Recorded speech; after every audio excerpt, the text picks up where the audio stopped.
ಒಂದು ಅಗ್ನಿಹೋತ್ರ ಮಾಡುವಂತಹ ಕುಟುಂಬ ಒಂದು ತಿಂಗಳಿಗೆ ಕನಿಷ್ಠ 100 ಬೆರಣಿ ತಗೊಳ್ತಾರೆ. 100 ಬೆರಣಿ ಅಂತಂದ್ರೆ 1,000 ರೂಪಾಯಿ ಆಯ್ತು. ನನಗೆ ಬೆರಣಿ ತಗೊಂಡವ್ರು ಅಷ್ಟೇ ಇರ್ತಾರೆ, ಇನ್ನೇನು ಸಿಗುತ್ತೆ ಮೇಡಮ್ ನಿಮ್ಮಲ್ಲಿ ಅಂತ ಕೇಳ್ತಾರೆ. ತುಪ್ಪ ಇದೆ ಅಂದ್ರೆ ತುಪ್ಪ ತಗೊಳ್ತಾರೆ. ದೇಸಿ ಹಸುವಿನ ತುಪ್ಪಕ್ಕೆ ಒಳ್ಳೆ ಬೇಡಿಕೆ ಇದೆ. ಮೊದಲನೇದು ನಾನು ಗೋ ಸಾಕಬೇಕು, ಎರಡನೇದು ವಸ್ತುಗಳನ್ನು ತಯಾರು ಮಾಡಬೇಕು, ಮೂರನೇದು ಮತ್ತು ಅತಿ ಮುಖ್ಯವಾದ್ದು ಅದನ್ನು ಜನರಿಗೆ ಕನ್ವೆ ಮಾಡ್ಬೇಕು. ನಾನು ಮಾಡ್ತಾ ಬಂದಾಗ ಖಂಡಿತ ನಾವು ಅಷ್ಟು ಹಣವನ್ನು ಸಂಪಾದನೆ ಮಾಡ್ಕೊತೀವಿ. ಇವತ್ತು ಈ ಗೋಶಾಲೆನ ನಂಬಿಕೊಂಡು ಸರಿ ಸುಮಾರು ಒಂದು 25 ಜನಕ್ಕೆ ಉದ್ಯೋಗ ಸೃಷ್ಟಿ ಆಗ್ಬೋದು. ಎಲ್ಲವನ್ನ ಮಾಡಿರೋದು ಗೋವೇ ಹೊರತು ನಾನೇನು ಬ್ಯಾಂಕ್ ಬ್ಯಾಲೆನ್ಸ್ ಇಟ್ಕೊಂಡು ನಮ್ಮಪ್ಪನ ದುಡ್ಡು ಡ್ರಾ ಮಾಡಿಕೊಂಡು ಅಥವಾ ನನ್ನ ಗಂಡನ ಹತ್ರ ತರಿಸ್ಕೊಂಡು ಮಾಡಿಲ್ಲ. ಎಲ್ಲ ಗೋಮಾತೆನೇ ಮಾಡಿರೋದು. ದೇಸಿ ಹಸುವಿನ ವಿಷಯದಲ್ಲಿ ಅಷ್ಟು ದೊಡ್ಡದನ್ನ ಕೈ ಹಾಕಬೇಡಿ ಹೇಳ್ತೀನಿ ನಾನು.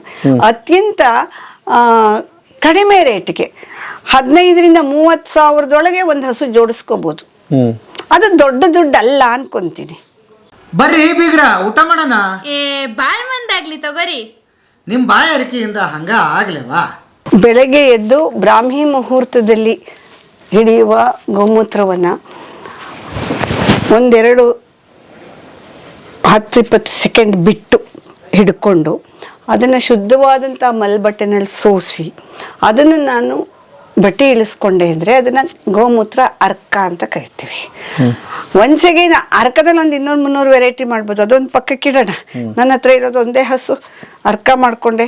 ನಿತ್ಯ ನಾನು ಅದನ್ನು ಬೆಳಗ್ಗೆ ಮಗುಗಾದರೆ ಒಂದು 2 ml, 11-12 ವರ್ಷ ದಾಟಿರೋರು 5ರಿಂದ 10 ml.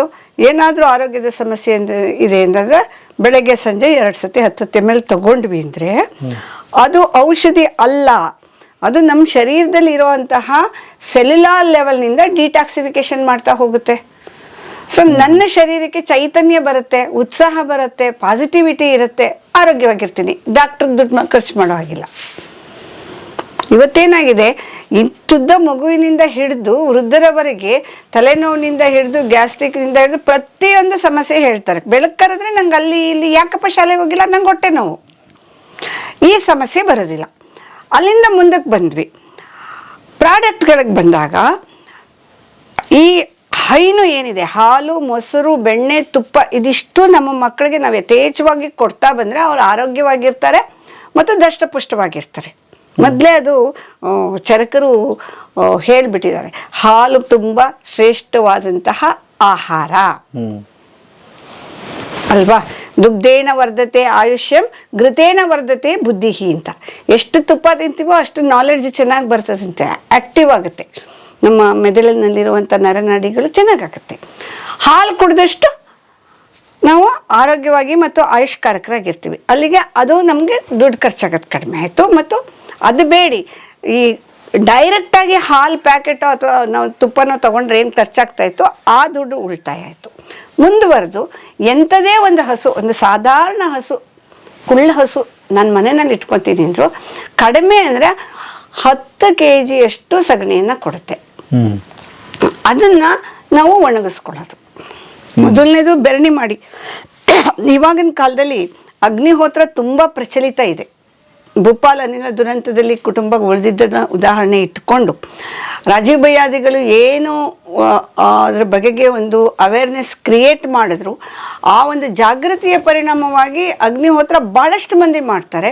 ನಾವು ಒಂದು ಲಿಮಿಟೆಡ್ ಸೈಜ್ಗೆ ಬೆರಣಿನ ಮಾಡ್ತೀವಿ ಅಂತಾದರೆ ಒಂದು ಬೆರಣಿಗೆ 10 ರೂಪಾಯಿ ಕೊಟ್ಟು ತಗೊತಾರೆ ನೋಡಿ. 10 ರೂಪಾಯಿ ಕೊಡ್ತಾರೆ ಈ ಬೆರಣಿಗೆ. ಬೇಡಿಕೆ ಇದೆ. ಒಂದು ಅಗ್ನಿಹೋತ್ರ ಮಾಡುವಂತಹ ಕುಟುಂಬ ಒಂದು ತಿಂಗಳಿಗೆ ಕನಿಷ್ಠ 100 ಬೆರಣಿ ತಗೊಳ್ತಾರೆ. 100 ಬೆರಣಿ ಅಂತಂದ್ರೆ 1,000 ರೂಪಾಯಿ ಆಯ್ತು. ನನಗೆ ಬೆರಣಿ ತಗೊಂಡವ್ರು ಅಷ್ಟೇ ಇರ್ತಾರೆ, ಇನ್ನೇನು ಸಿಗುತ್ತೆ ಮೇಡಮ್ ನಿಮ್ಮಲ್ಲಿ ಅಂತ ಕೇಳ್ತಾರೆ. ತುಪ್ಪ ಇದೆ ಅಂದ್ರೆ ತುಪ್ಪ ತಗೊಳ್ತಾರೆ. ದೇಸಿ ಹಸುವಿನ ತುಪ್ಪಕ್ಕೆ ಒಳ್ಳೆ ಬೇಡಿಕೆ ಇದೆ. ಅದು ಬೇಡ. ಬೆರಣಿ ಆದಮೇಲೆ ಉಳಿದ ಸಗಣಿಯನ್ನ ನಾವು ಸೌದೆಯಾಗಿ ಪರಿವರ್ತನೆ ಮಾಡೋಣ. ಸೌದೆ ಮಾಡಿ ಸ್ಟಾಕ್ ಇಟ್ಟರೆ ಹೋಮಗಳಿಗೆ, ಯಾಗಗಳಿಗೆ ಅಥವಾ ಕ್ರಿಮಿನೇಷನ್ಸ್ಗೆ ಇದನ್ನ ಬಳಸ್ತಾರೆ. ಇದರಿಂದ 3 ಫಾಯ್ದಾ ಇದೆ. ಒಂದು, ನಮಗೆ ದುಡ್ಡು ಬರುತ್ತೆ. ಎರಡನೇದು, ಆ ಕೆಲಸಗಳಿಗೆ ಬಳಸ್ತಾ ಇದ್ದಂತಹ ಗಿಡ ಮರಗಳನ್ನು ಕಡಿಯೋದು ತಪ್ಪುತ್ತೆ, ಪರಿಸರ ರಕ್ಷಣೆ ಆಗುತ್ತೆ ನಮ್ಮಿಂದ. ಮೂರನೇದು, ಇದರ ಹೊಗೆ ಕಾರ್ಬನ್ ಅಲ್ಲ. ಇದು ಗೋಮಯ 65% ಆಕ್ಸಿಜನ್ ಇರೋದ್ರಿಂದ ಇದರ ಹೊಗೆಯಿಂದ ವಾತಾವರಣ ಶುದ್ಧಿ ಆಗುತ್ತೆ, ಮಳೆಯ ಮಾರುತಗಳನ್ನು ಹಿಡಿದು ತರುತ್ತೆ. ಯಾವಾಗ ಮಳೆ ಬೀಳುತ್ತೆ ಭೂಮಿಗೆ, ಬೆಳೆ ಚೆನ್ನಾಗಾಗುತ್ತೆ, ಅಂತರ್ಜಲ ವೃದ್ಧಿ ಆಗುತ್ತೆ. ಮತ್ತು ಇದರ ಭಸ್ಮ, ಇದು ವೇಸ್ಟ್ ಅಲ್ಲ, ಇದು ಭೂಮಿಲಿ ಹೋದಷ್ಟು ಫಲವತ್ತತೆ ಜಾಸ್ತಿ ಆಗ್ತಾ ಹೋಗುತ್ತೆ. ಅದಕ್ಕಾಗಿ ಗೋಮಯದ ಸೌದೆ ಮಾಡೋಣ. ಇನ್ನೊಂದು ಸ್ವಲ್ಪ ನಮ್ಮ ಹತ್ರ ಇದು ಬಿಡುತ್ತು, ಎಂಥದ್ದು, ಗೋಮಯ ಅಥವಾ ಸಗಣಿ ಬಂತು. ಆ ಸಗಣಿ, ಹಾಲು, ಮೊಸರು, ತುಪ್ಪ, ಮುಲ್ತಾನಿ ಮಣ್ಣಿ, ಗೈರಿಕೆ ಎಲ್ಲನೂ ಸೇರಿಸಿ ಸಾಬೂನು ತಯಾರು ಮಾಡಿದ್ವಿ. ಈ ಸಾಬೂನಿನಿಂದ ಚರ್ಮದ ಎಲ್ಲ ರೀತಿಯ ಒಂದು ಡಿಸಾರ್ಡರ್ಸ್ ಕ್ಲಿಯರ್ ಆಗ್ತಾ ಬರ್ತಾ ಇದೆ. ಈಗ ಟ್ಯಾನ್ ಆಗೋಯ್ತು ಅಂತ ಯಾವುದೋ ಕ್ರೀಮ್ ಹಚ್ತೀನಿ, ಇಚ್ಚಿಂಗ್ ಬಂತು ಅಂತ ಇನ್ನೊಂದು ಕ್ರೀಮ್ ತಗೊಳ್ತೀನಿ, ಆ ಸೀನೇ ಇಲ್ಲ, ಅದು ಇಷ್ಟು ಶುದ್ಧವಾಗ್ತಾ ಹೋಗುತ್ತೆ. ಅದನ್ನು ಮಾಡುವ ದೃಷ್ಟಿಯಿಂದನೂ ಕೂಡ ನಾವು ಸಾಬೂನನ್ನು ತಯಾರು ಮಾಡ್ಬೋದು. ಈಗ ಹಲ್ಪುಡಿ ತಯಾರು ಮಾಡಿದ್ವಿ, ಸಾಬೂನು ತಯಾರು ಮಾಡಿದ್ವಿ, ಸೌದೆ ತಯಾರು ಮಾಡಿದ್ವಿ, ಬೆರಣಿ ತಯಾರು ಮಾಡಿದ್ವಿ. ಅದಾದ ಮೇಲೆ ಯಾರು ನಾವು ಧಾರ್ಮಿಕವಾಗಿ ಯೋಚನೆ ಮಾಡ್ತೀವೋ, ಹಣೆಗೆ ವಿಭೂತಿ ಧಾರಣೆ ಇಲ್ಲದೆ ಆಚೆ ಹೋಗೋದೇ ಇಲ್ಲ ಅಲ್ವಾ. ಬೆಳಗ್ಗೆ ಎದ್ದ ತಕ್ಷಣ ಒಂದ್ಸತಿ ವಿಭೂತಿ ಧಾರಣೆ ಮಾಡ್ಕೊತೀವಿ, ಮತ್ತೆ ಊಟನೋ ಅಥವಾ ಸಾಯಂಕಾಲ ಒಂದ್ಸತಿ ಕೈಕಾಲು ತೊಳೆದು ಮಾಡ್ಕೊತೀವಿ.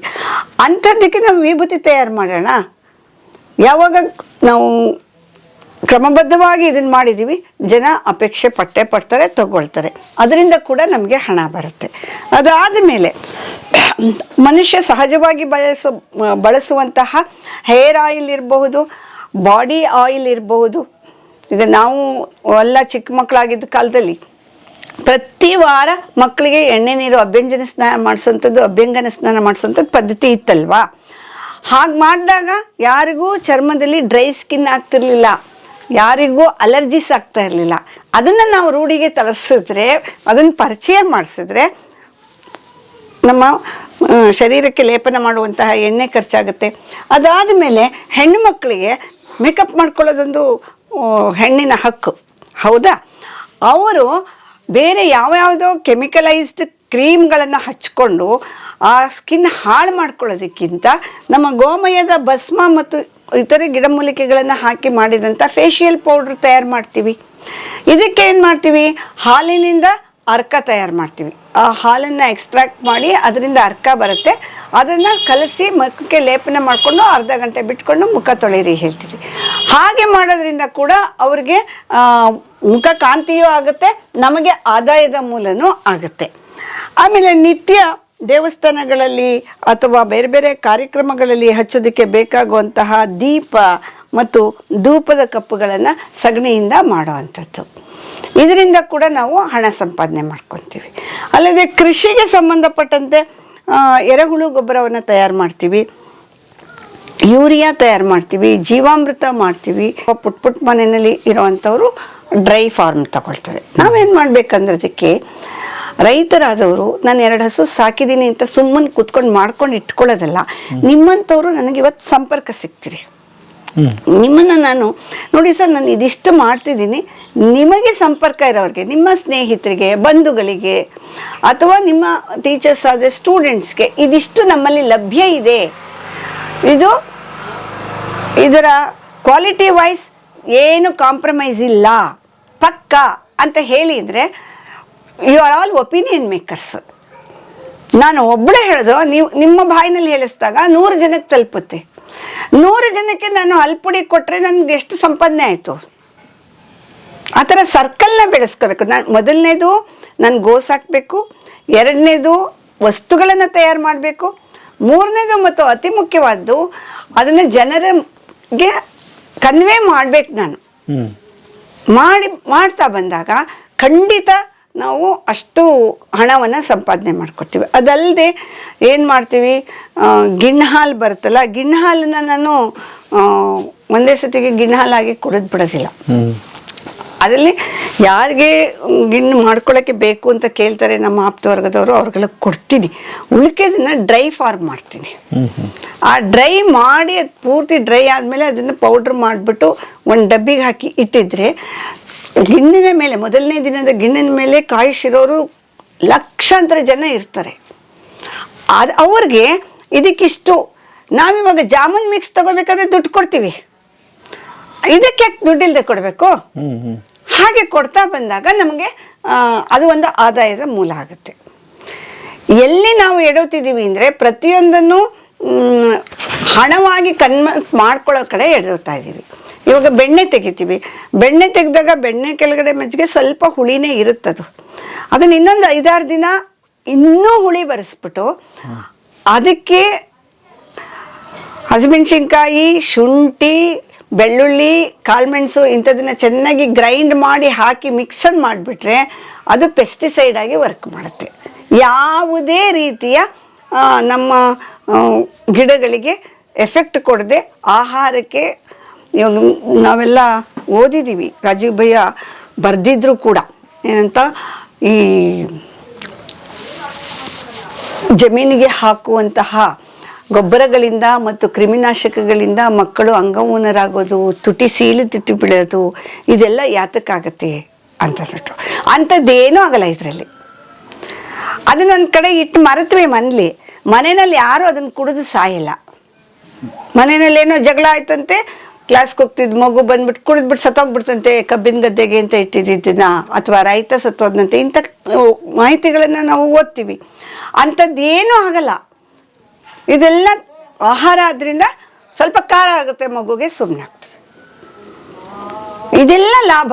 ಅದನ್ನೆಲ್ಲ ಹಣವಾಗಿ ಗುರ್ತು ಹಾಕ್ಕೊಂಡಾಗ ನಾನು ಕಂಡುಕೊಂಡಿದ್ದೀನಿ ಅಷ್ಟು 50,000ಕ್ಕಿಂತ ಹೆಚ್ಚು ಲಾಭವೇ ಆಗುತ್ತೆ.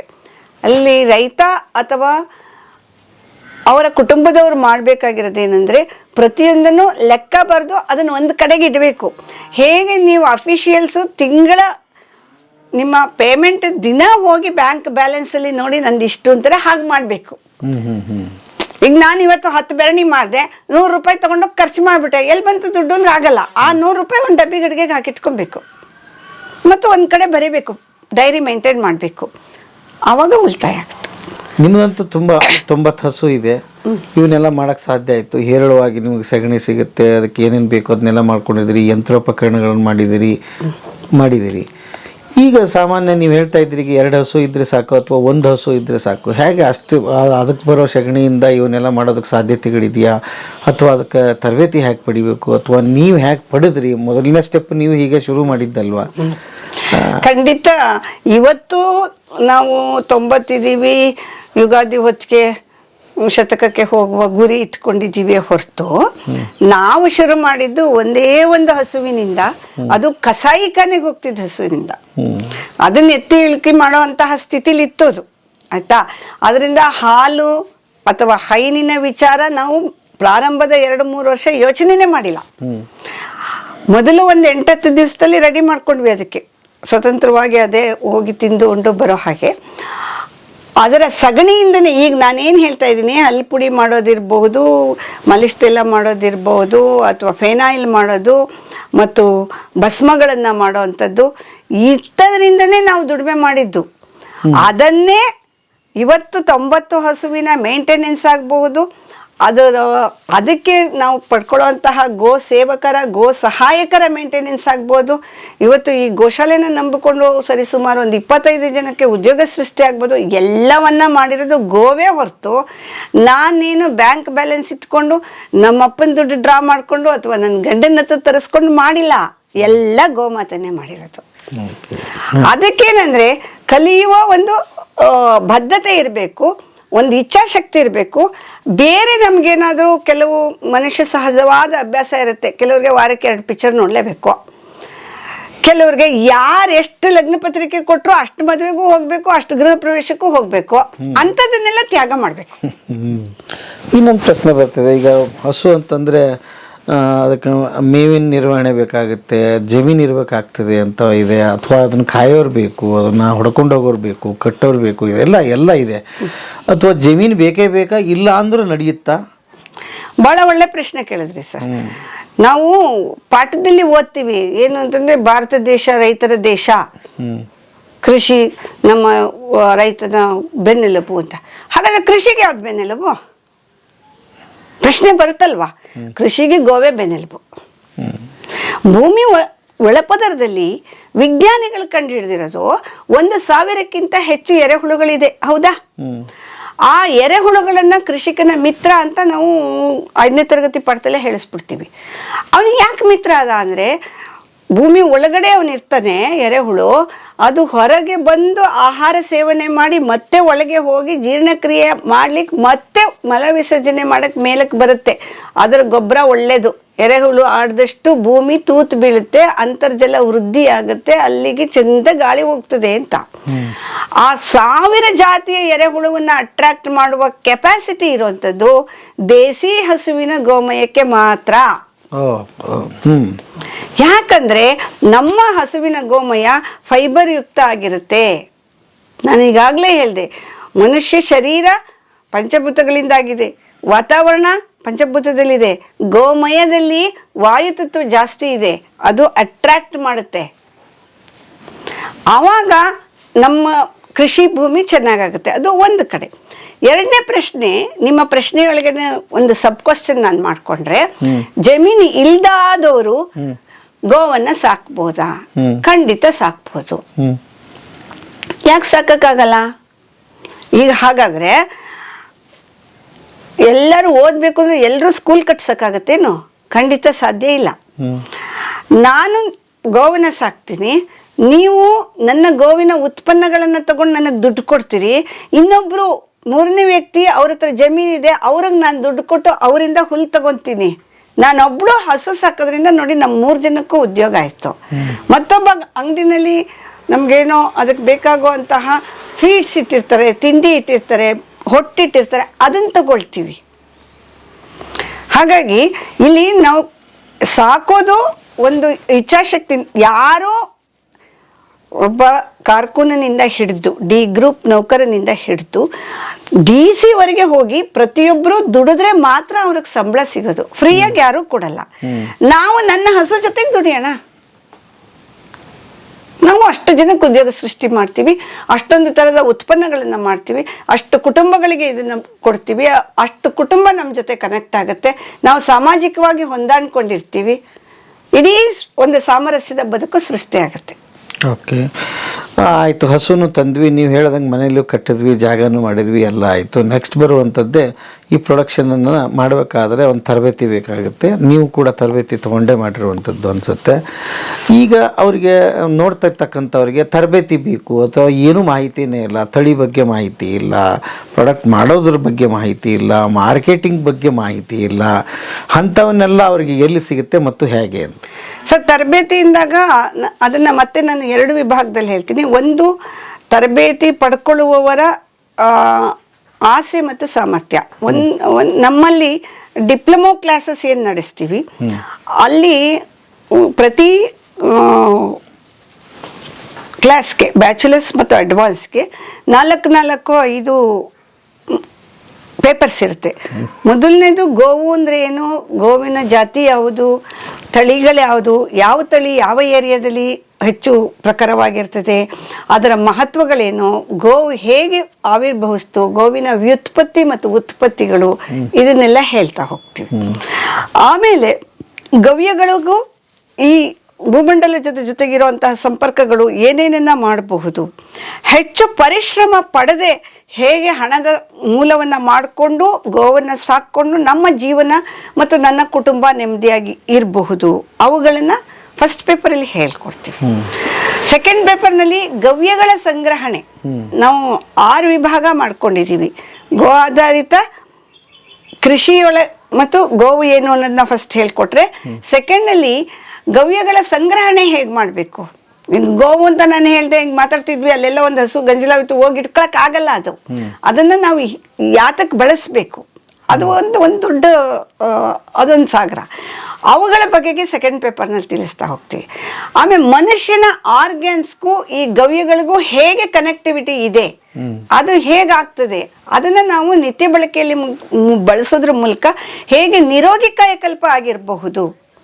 ಅಕಸ್ಮಾತ್ ವಾತಾವರಣದ ಪ್ರಭಾವದಿಂದನೋ ನನ್ನ ಅನುವಂಶೀಯದ ತೊಂದರೆಯಿಂದನೋ ನಾನೇನೋ ಒಂದು ಅಭ್ಯಾಸ ಮಾಡ್ಕೊಂಡ್ಬಿಟ್ಟು ನನಗೊಂಚೂರು ಏರ್ಪೇರ್ ಆಯಿತು, ಡಿರೈಲ್ ಆಯಿತು ಬಾಡಿ, ಅದನ್ನು ಮತ್ತೆ ನಾನು ಈ ಗವ್ಯಗಳಿಂದ ಹೇಗೆ ಸರಿ ಮಾಡ್ಕೊಳ್ತೀನಿ ಅನ್ನೋದನ್ನ ಕಲಿಸ್ತಾ ಹೋಗ್ತೀವಿ.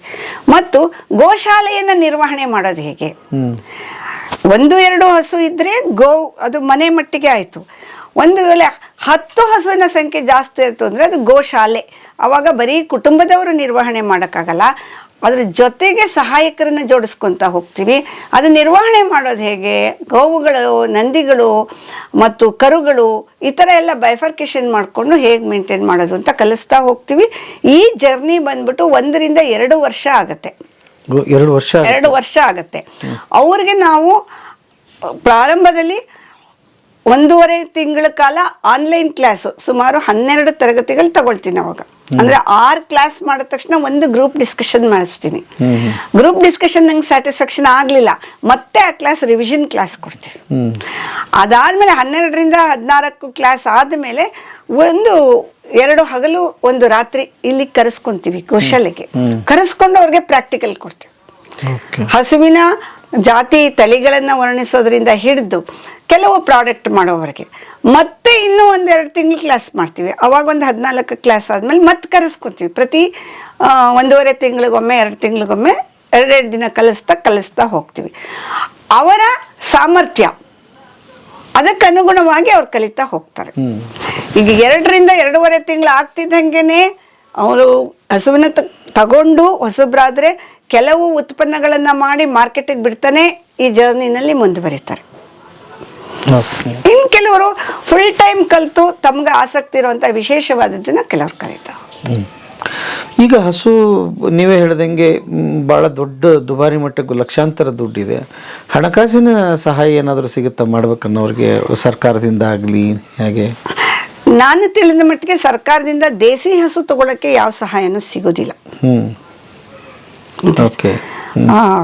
ಅಲ್ಲಿ ಆ ಜಾಗದಲ್ಲಿ ಕೂತಿರೋರು ಏನಾದ್ರು ಮಾನವೀಯತೆ ಕೊಟ್ಟು ಮಾಡ್ತಾರೋ ಏನೋ ಗೊತ್ತಿಲ್ಲ ನನಗೆ. ಹಸು ಸಾಕಾಣಿಕೆಗೆ ಇದೆಯಲ್ಲ, ಅದು ಅವರು ಕೊಡೋದು ಜರ್ಸಿ HF ಕ್ರಾಸ್ ಬೀಡ್ ಹಸುಗಳಿಗೆ ಮಾತ್ರ. ದೇಸಿ ಹಸುವಿನ ವಿಷಯದಲ್ಲಿ ಅಷ್ಟು ದೊಡ್ಡದನ್ನ ಕೈ ಹಾಕಬೇಡಿ ಹೇಳ್ತೀನಿ ನಾನು. ಅತ್ಯಂತ ಕಡಿಮೆ ರೇಟ್ಗೆ 15 ರಿಂದ 30 ಸಾವಿರದೊಳಗೆ ಒಂದು ಹಸು ಜೋಡಿಸ್ಕೋಬಹುದು. ಅದು ದೊಡ್ಡ ದುಡ್ಡು ಅಲ್ಲ ಅನ್ಕೊಂತೀನಿ. ಯಾಕಂದ್ರೆ ಇವತ್ತು ಎಂಥ ಕೊನೆಯ ಮನುಷ್ಯರು ಕೂಡ ಎಲ್ಲೋ ಒಂದಿಷ್ಟು ವಾರದ ಉಳಿತಾಯ ಮಾಡಿ ಅಲ್ಲೊಂದಿಷ್ಟು ಸಹಾಯಧನ ಅದು ಇದು ತಗೊಂತಾರೆ. ಒಂದು ಹಸು ಶುರು ಮಾಡಿ ಮೊದಲನೇ ತಿಂಗಳಲ್ಲೇ ನಿಮ್ಮ ದುಡ್ಡು ನಿಮಗೆ ಬರುತ್ತೆ. ಮೊದಲನೇ ತಿಂಗಳಲ್ಲೇ ಆದ್ರೆ ನೀವು ಕಷ್ಟಪಟ್ಟು ಕೆಲಸ ಮಾಡಿ ಸಂಕೋಚ ಬಿಟ್ಟು ಮಾರ್ಕೆಟಿಂಗ್ ಮಾಡಿ ನೀವೇ ಇಳಿಬೇಕು ಫೀಲ್ಡ್ಗೆ. ಹೌದು. ಇದು ಹೆಂಗೆ ಅಂದ್ರೆ ಸಾಗರ, ಗೋಮಾತೆ ಅನ್ನೋಳು ಸಾಗರ. ಅದ್ರೊಳಗೆ ನೋಡ್ಬಿಟ್ಟು ನಾನು ಸಂತೋಷ ಪಟ್ಕೊಂಡು ಹೋಗ್ತೀನಿ ಅಷ್ಟೇ. ಒಂದು ಫೋಟೋ ತೆಕ್ಕೊಂಡು ಹೋಗು, ನಾನು ಪ್ರೋಕ್ಷಣೆ ಮಾಡ್ಕೊತೀನಿ, ಒಂದು ಉದ್ಧರಣೆ ಕುಡಿತೀನಿ ಅಷ್ಟೇ. ಇಲ್ಲ, ಮುಳುಗಿ ಇಳಿದು ಮುತ್ತುರತ್ನಗಳನ್ನು ತಗೊಂತೀನಿ, ತಗೊಳ್ಳಿ. ಅವಳು ಯಾರಿಗೂ ಮುಚ್ಚುಮರೆ ಮಾಡಲ್ಲ. ಹೀಗಾಗಿ ಈ ಸ್ಟ್ರಾಟಜಿಯಲ್ಲಿ ಎಷ್ಟು ಜನ ನಿಮ್ಮ ಇಲ್ಲಿ ಟ್ರೈನಿಂಗ್ ಆಗೋಗಿ ಸೆಟ್ಲ್ ಆದವ್ರು ಇದ್ದಾರೆ, ದುಡಿತಾ ಇದ್ದಾರೆ ಇವತ್ತಿಗೆ? ಈಗಾಗಲೇ 85ಕ್ಕೂ ಹೆಚ್ಚು ಜನ ಸರ್ಟಿಫೈಡ್ ಆಗಿರೋರು ಇದ್ದಾರೆ. ನಮ್ಮ ಸರ್ಟಿಫಿಕೇಟ್ ತಗೊಂಡ ಆಗಿರೋರು ಇದ್ದಾರೆ. ಅದಲ್ಲದೆ ನಾನು ಪ್ರತಿ ತಿಂಗಳ ಮೊದಲ ಭಾನುವಾರ ಈ ಥರ ಒಂದು ಅವೇರ್ನೆಸ್ ಕ್ಲಾಸ್ ನಡೆಸ್ತಾ ಇದ್ದೆ. ಕೋವಿಡ್ವರೆಗೂ ತುಂಬ ಚೆನ್ನಾಗಿ ಬರ್ತಾ ಇತ್ತು. ಅದಕ್ಕೆ ಬಂದವರು 100 ಜನ ಇದ್ದಾರೆ. ನಮ್ಮ ಗೋಶಾಲೆ ನೋಡಿ, ವಸ್ತುಗಳನ್ನು ನೋಡಿ ಪ್ರೇರಿತರಾಗಿ ಬಹಳಷ್ಟು ಮಂದಿ ಗೋಸ್ ಆಗ್ತಾ ಇದ್ದಾರೆ. ಈ ಥರ ಆಥರೈಸ್ಡ್ ಸರ್ಟಿಫಿಕೇಟ್ ಪಡೆದಂತ ನಮ್ಮ ಮಕ್ಕಳು ಸುಮಾರು 85 ಸಂಖ್ಯೆ ದಾಟಿದೆ. ಅವ್ರುಗಳಲ್ಲಿ ಕೆಲವರು ಈಗಾಗಲೇ ಕೆಲವರಿಗೆ ಆರೋಗ್ಯದ ಸುಧಾರಣೆಗೆ ಏನು ಕನ್ಸಲ್ಟೇಷನ್ ಮಾಡಬೇಕು ಅದು ಮಾಡಿಕೊಡ್ತಾರೆ. ಏನು ಅವ್ರಿಗೆ ಅವಶ್ಯಕತೆ ಪ್ರಾಡಕ್ಟ್ ಬೇಕು ಅದನ್ನು ಪ್ರಾಡಕ್ಟ್ ಮಾಡಿಕೊಡ್ತಾರೆ. ಇನ್ನು ಕೆಲವರು ಇದ್ರ ಬಗೆಗೆ ಕ್ಲಾಸನ್ನು ಮಾಡ್ತಾ ಇದ್ದಾರೆ ನಮ್ಮ ಮಕ್ಕಳು. ಆಮೇಲೆ ಸಾಮಾಜಿಕವಾಗಿ ಅಲ್ಲಲ್ಲಿ ಜನರನ್ನು ಸೇರಿಸಿ ಅವೇರ್ನೆಸ್ ಕ್ರಿಯೇಟ್ ಮಾಡುವಂಥದ್ದಿದೆ. ಹಸು ಸಾಕಣೆ ಮಾಡುವಂಥದ್ದು ಮತ್ತು ಇದು ಎಂಥದ್ದು ನೋಡಿ, ಇವರೆಲ್ಲ ಬೇರೆ ಬೇರೆ ಕಡೆಯವರು, ಹುಬ್ಬಳ್ಳಿ ಆಮೇಲೆ ಕೂಡ್ಲಿಗೆ ದೂರದಿಂದ ಬಂದು ಬರ್ತಾರೆ. ಇಲ್ಲಿಯವರು ಇದ್ದಾರೆ. ಮಾನ್ಯತೆ ಪಡೆದಿದೆಯಾ? ಹೌದು, ಇದು BSS ಅಂತ ಬೋರ್ಡ್. BSS ಬಂದ್ಬಿಟ್ಟು ನೀತಿ ಆಯೋಗದಿಂದ ಮಾನ್ಯತೆ ಪಡೆದಿರುತ್ತೆ. ಅದರ ಅಡಿಯಲ್ಲಿ BSS ಅಡಿಯಲ್ಲಿ ನಾವು ಇದನ್ನ ಕೆಲಸ ಮಾಡ್ತೀವಿ. ಇದನ್ನ ಪಡ್ಕೊಂಡವ್ರಿಗೆ ಇದ್ರ ಜೊತೆನಲ್ಲಿ ಸ್ಕಿಲ್ ವರ್ಲ್ಡ್ ಸ್ಕಿಲ್ ಸರ್ಟಿಫಿಕೇಟ್ ಅಂತ ಅದೊಂದು ಸರ್ಟಿಫಿಕೇಟನ್ನು ಕೊಡ್ತಾರೆ. ಅಂದರೆ ಇವಾಗ ಯಾರು ಸ್ಕಿಲ್ಡ್ ಇರ್ತಾರೆ ಅವ್ರಿಗೆಲ್ಲ ಸ್ಟಾರ್ಟಪ್ ಮಾಡೋದಕ್ಕೆಲ್ಲ ನಮ್ಮ ಸರ್ಕಾರ, ಕೇಂದ್ರ ಸರ್ಕಾರ ಸಪೋರ್ಟ್ ಮಾಡುತ್ತಲ್ಲ, ಅದಕ್ಕೆ ತುಂಬ ಉಪಯೋಗ ಆಗುತ್ತೆ. ಓಕೆ, ಹೊಸದಾಗಿ ಶುರು ಮಾಡ್ತಾ ಇರೋದು ಈ ಸರ್ಟಿಫಿಕೇಟ್ ಆಗಿ ಮಾನ್ಯತೆ ಇದೆ ಅದಕ್ಕೆ. ಹಾಗಾಗಿ ಸರ್ಕಾರದ ಯೋಜನೆಗಳಿಗೆ ಅನ್ವಯ ಉಪಯೋಗ ಆಗುತ್ತೆ. ಹಾಗಾಗಿ ಈ ಸರ್ಟಿಫಿಕೇಟ್ ಅನ್ನು ಕೊಡ್ತಾ ಇದ್ದೀರಿ. ಓಕೆ, ಹಾಗಾದ್ರೆ ಇದರಲ್ಲಿ ಜಮೀನು ಬೇಕಾಗಿಲ್ಲ, ಪ್ಲಸ್ ಪಾಯಿಂಟ್ ನೀವು ಮನೆಯಲ್ಲೇ ಸಾಕಬಹುದು. ಖಂಡಿತ ಅಲ್ವಾ? ಈಗ ಸಿಟಿಯಲ್ಲಿರೋರಿಗೆ ಹೊರಗಡೆ ಕರ್ಕೊಂಡು ಹೋಗ್ಬೇಕಂತ ಇದೆಯಾ ಹಸುಗಳನ್ನ? ಎಂತದ್ದೇನಿಲ್ಲ. ಹೌದು, ಕರ್ಕೊಂಡು ಹೋಗ್ಬೇಕು, ಓಡಾಡಕ್ ಬಿಡ್ತೀವಿ ಈ ದನಗಳನ್ನ. ಇವಾಗ ಹಳ್ಳಿ ನಡೀತದೆ, ಸಿಟಿಯಲ್ಲಿ ಆದ್ರೆ ಹೇಗೆ? ಸಿಟಿಯಲ್ಲಿ ಒಂದು ವಾಕ್ ಮಾಡಿಸಿ. ನಾಯಿನ ಮಾಡಿಸ್ತೀರಾ? ನಾಯಿನ ವಾಕ್ ಮಾಡಿಸಲ್ವ ಸರ್ ಪಾರ್ಕ್ಗಳಲ್ಲಿ? ಹಾಗೇನೆ ಇದನ್ನೊಂದು ವಾಕ್ ಮಾಡಿಸಿದ್ರೆ ಸಾಕು. ನೀವು ಈ ಪ್ರಶ್ನೆ ಕೇಳಿದಕ್ಕೆ ಒಂದು ಮುಖ್ಯವಾದಂತ ಅಂಶನ ತಮ್ಮ ಗಮನಕ್ಕೆ ತರ್ತೀನಿ. ಈ ರಾಸುಗಳಿಗೆ ಕಾಯಿಲೆ ಬರಲ್ಲ. ಓಹೋ, ನನ್ನ ನೆಕ್ಸ್ಟ್ ಪ್ರಶ್ನೆ ಅದೇ ಇತ್ತು. ಹೌದಾ? ಖರ್ಚಿಲ್ಲ ಇದಕ್ಕೆ. ಅಕಸ್ಮಾತ್ ಕಾಯಿಲೆ ಬಂತು, ಈಗ ಮನೆಯಲ್ಲಿ ಹೆಂಗೆ, ಈಗ ನಮ್ಮನೆ ಮಗುಗೇನೋ ಹೊಟ್ಟೆ ನೋವು ಬಂತು, ಬೇದಿ ಆಯ್ತು, ವಾಮಿಟ್ ಆಯ್ತು ಅಂದ್ರೆ ತಕ್ಷಣ ಹೋಗಲ್ಲ ಡಬ್ಬಿನಲ್ಲಿ ಹುಡುಕ್ಬಿಟ್ಟು ಏಲಕ್ಕಿ ತಗೋ, ಶುಂಠಿ ತಗೋ, ಹಿಂಗ್ ತಗೋ ಅಂತ ಮಾಡ್ತೀವಿ. ಆ ತರ ಮಾಡಿ ಮುಗಿಸ್ಬಿಡ್ತೀವಿ ನಾವು. ತುಂಬಾ ಡಾಕ್ಟರ್ನೇ ಕರೆಸ್ಕೊಳ್ಳುವಂಥದ್ದು ಬಹಳ ಅಪರೂಪ. ವರ್ಷದಲ್ಲಿ ಒಂದು ಬಾರಿ ಕರ್ಸ್ಕೊಂಡ್ರೆ ಹೆಚ್ಚು ಅಂದ್ಕೊಳ್ಳಿ, ಕರ್ಸ್ಕೊಳ್ಳೋದೇ ಇಲ್ಲ. ಇಲ್ಲದೆ ಇದ್ರೆ ನಮ್ದು ಇಷ್ಟು ರಾಸಿ ಇರೋದ್ರಿಂದ ದಿನ ಒಬ್ರು ಡಾಕ್ಟರ್ ಡಿಸ್ಪೆನ್ಸರಿ ಇಲ್ಲೇ ಇಟ್ಕೊಂಡು ಕೂತಿರ್ಬೇಕಾಗಿತ್ತು. ಹಾಗಿಲ್ಲ, ಇದು ತನ್ನನ್ನು ತಾನು ನಿರ್ವಹಣೆ ಮಾಡ್ಕೊಳತ್ತೆ. ಮತ್ತು ಅದಕ್ಕೊಂದು ಸಣ್ಣ ಪುಟ್ಟ ತೊಂದರೆ ಬಂದರೆ ಮನೆಯಲ್ಲಿರುವಂಥ ಈರುಳ್ಳಿ, ಬೆಲ್ಲ, ಜೀರಿಗೆ, ಇಂಗು, ಉಪ್ಪು ಇಷ್ಟಿದ್ರೆ ಕೆಲಸ ಮಾಡ್ತು ಅಷ್ಟೇ. ಓಕೆ. ಆಮೇಲೆ ಕೆಲವು ಜನಕ್ಕೆ ಇದ್ರ ಬಗ್ಗೆ ಮಾಹಿತಿನೇ ಇಲ್ಲ, ತಳಿಗಳು ಯಾವುದು ಹೇಗೆ ಅಲ್ವಾ? ಅದನ್ನ ತಿಳಿಸ್ಕೊಡೋದು ಹೇಗೆ? ನೀವು ತಿಳಿಸ್ಕೊಡ್ತೀರಾ? ನಾವು ನಮ್ಮ ಕ್ಲಾಸ್ಗಳಲ್ಲಿ ತಿಳಿಸ್ತೀನಿ. ಅದೊಂದು ಪೇಪರೇ ಮಾಡಿದ್ದೀವಿ. ಅದಲ್ಲದೆ ಸಾಮಾನ್ಯವಾಗಿ ಯಾರಾದರೂ ನನ್ನನ್ನು ವೇದಿಕೆ ಮೇಲೆ ಕರೆದ್ರೆ ನಾವು ವಿಶೇಷವಾಗಿ ಪ್ರಾದೇಶಿಕ ತಳಿಯನ್ನು ಹೆಚ್ಚು ಒತ್ತು ಕೊಡ್ತೀನಿ. ನಾನಿಲ್ಲಿ ನನಗೆ ಪ್ಯಾಷನ್ನು, ಖುಷಿ, ಅದಕ್ಕೆ ಎಲ್ಲವನ್ನು ಸಾಕೊಂಡಿದ್ದೀನಿ. ನಾನು ನನ್ನ ವಿದ್ಯಾರ್ಥಿಗಳಿಗೆ ಹೇಳೋದು, ನೀವು ಪ್ರಾದೇಶಿಕ ತಳಿಗಳನ್ನು, ಉದಾಹರಣೆಗೆ ಈಗ ನಾವು ಮೈಸೂರು, ಮಂಡ್ಯ, ಹಾಸನ, ಚಾಮರಾಜನಗರ ಅರ್ಧ ಭಾಗ ನಾವು ಹಳ್ಳಿಕಾರನೇ ಸಾಕಬೇಕು. ಹಾಸನ ಅರ್ಧ ಭಾಗ, ಶೃಂಗೇರಿ, ಕೊಡಗು ಅವ್ರು ಮಲ್ನಾಡ್ ಗಿಡ್ಡನೇ ಸಾಕಬೇಕು. ಹಾಗೇನೆ ಈ ಕಡೆ ನಿಮ್ಮ ಬಳ್ಳಾರಿ, ದಾವಣಗೆರೆ ಆ ಕಡೆಯವರೆಲ್ಲರೂ ಕಿಲಾರಿಗೆ ಹೋಗಿ ಅಂತ ಹೇಳ್ತೀವಿ. ಬಳ್ಳಾರಿ ಅವರು ಜವಾರಿ ಸಾಕ್ತಾರೆ. ಅಲ್ಲಿಂದ ಉತ್ತರ ಕರ್ನಾಟಕದವ್ರು ಕಿಲಾರಿಗೆ ಹೋಗಿ ಅಂತ ಹೇಳ್ತೀವಿ. ಬೀದರ್ ಕಡೆಯವರು ದೇವಣಿ ಸಾಕಬೇಕು. ಇಲ್ಲಿ ಟಿ ನರಸೀಪುರ, ಕೊಳ್ಳೆಗಾಲ ಆ ಕಡೆಯವರು ಬರ್ಗೂರು ಸಾಕಬೇಕು. ಆವಾಗ ಏನಪ್ಪ ಪ್ರಯೋಜನ ಅಂದರೆ, ಈಗ ನಮ್ಮ ಮನೆಯಲ್ಲಿ ನಾವು ತುಂಬ ಸಡಗರದಲ್ಲಿ ಇರ್ತೀವಿ. ಹೋಗಿಲ್ಲ ಬಾಡಿಗೆ ಮನೆ ಮಾಡ್ಕೊಂಡಾಗ ಇರ್ತೀವಿ, ಇರಲ್ಲ ಅಂತಲ್ಲ. ಈಗ ನಾವು ತುಂಬ ಜನ ಕೇಳ್ತೀವಿ, ನೀವು ಯಾವ ಊರು ಅಂದರೆ ಮೂಲ ಯಾವುದೋ ಆಗಿರ್ತಾರೆ, ಅವ್ರು ಬಂದು ಮೈಸೂರಲ್ಲಿ, ಬೆಂಗಳೂರಲ್ಲಿ ಇರ್ತಾರೆ. ಅವ್ರ ಊರಿಗೆ ಹೋದಾಗ ಅವ್ರಿಗೆ ಸಿಗೋವಂಥ ಸಂತೋಷ ಎಷ್ಟು, ಆ ರೀತಿ ಆಗುತ್ತೆ.